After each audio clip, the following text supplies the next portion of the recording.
how was your meeting yesterday with Miss Atkins? Can you tell us at all? Say something, Charlie. Charlie, can you please look this way once? Thank you. Thank you, Arthur.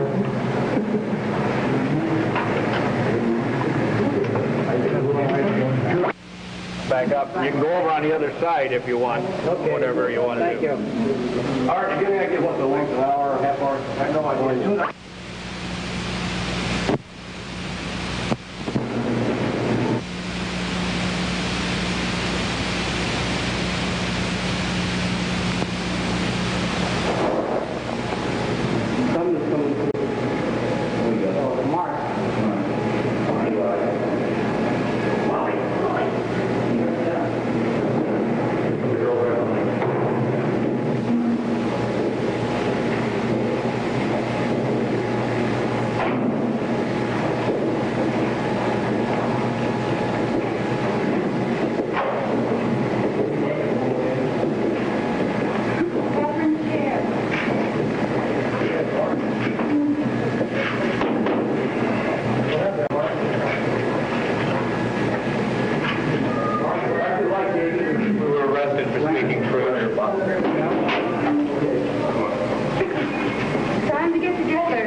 Tell us what happened in there today. Judge Keene reviewed the transcript of all the proceedings in the Manson case thus far and concluded, and I think justifiably so, that Mr. Manson is incapable of representing himself. Judge Keene held that to allow Mr. Manson to represent himself would bring about a fundamental denial of due process. He's simply incompetent in that respect.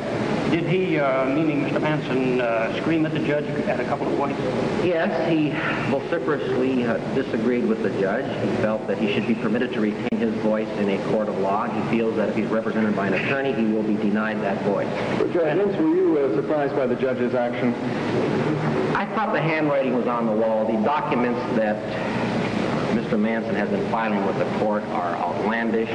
They make bizarre, unorthodox requests, clearly manifesting his inability to represent himself. It's almost incoherent. Could you describe for us the motion that the straw that broke the camel's back, so to speak? Well, he made many outlandish requests, among which was a request that the district attorneys in this case, that Mr. Stovitz and I, be incarcerated with him at the county jail, so that it would be somewhat equalized. He also requested that he be permitted to leave the county jail, be free, so that he can interview witnesses. Of course, both of these requests are totally preposterous. Vince, is this going to affect your March 30th trial date now that Mr. Manson has to have a new attorney? I would say yes, because this case has so many monumental problems, so many complexities, that any attorney worth his salt is going to demand a considerable amount of time to review all of the evidence so that he can put on a meaningful defense. And he just can't do that between now and March 30th. Were you surprised by Manson's behavior in court?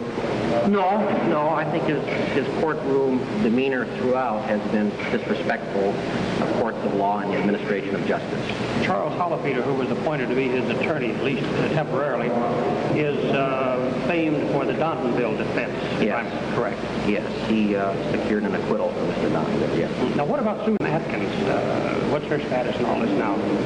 Well, as one is of the... Is she going to testify for the prosecution? As one of the prosecutors in this case, Dick, I should know the answer to that, but to be honestly truthful with you, when the bell rings, I don't know whose corner she's going to be in. Right now, she's straddling the fence. She's afraid to jump on either side because she doesn't know where she's going to land. I don't know whether she's going to be a prosecution witness or not. Do you see one attorney finally handling the entire family? I would think so. I think eventually it's going to come under one common attorney. There's going to be a common umbrella. There's going to be a unified defense. This is what I anticipate. How did Manson react to Hollefeeder, do you think? Well, he stated in court today that he just absolutely refuses to accept Mr. Hollefeeder. So I anticipate that Mr. Manson eventually will secure a lawyer of his own choosing. Think that might be Ira Reiner? It could very well be. Will it hurt your case at all if Susan Atkins doesn't testify, or so how bad? Well, it's certainly not going to help our case, put it that way. Any witness for the prosecution decides that he or she does not want to testify for the prosecution, that cannot be helpful. By definition, it has to be somewhat injurious. Thank you, Vince. Yeah.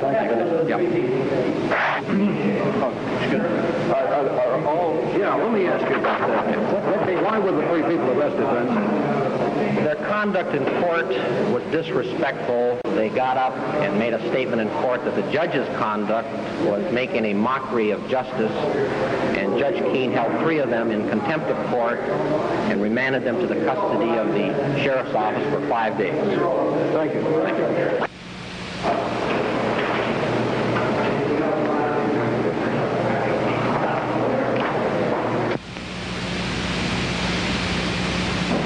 We're going to do it through mail order, part of it, and then whatever stores will take it. You know, it's like nobody's wanted to touch it. Nobody's put out anything toward it. We had a hard time getting it out.